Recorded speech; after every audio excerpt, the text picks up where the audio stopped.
And Pagan laying in the weeds. And that's a base hit. And Abreu will hold up at third. But coming in to score is Sandoval. And it's 2-0. Hits it high. Hits it deep. It is out of here. And the Giants take the lead. They're going crazy in the Finnerty section.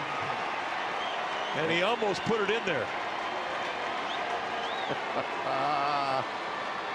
That's awesome. Hit off the end of the bat into deep right center field. On the move is the right fielder, then Decker, and it's off the wall. And Pagan is racing for third, and he's going to make it. Abreu scores, and have a night, Angel Pagan.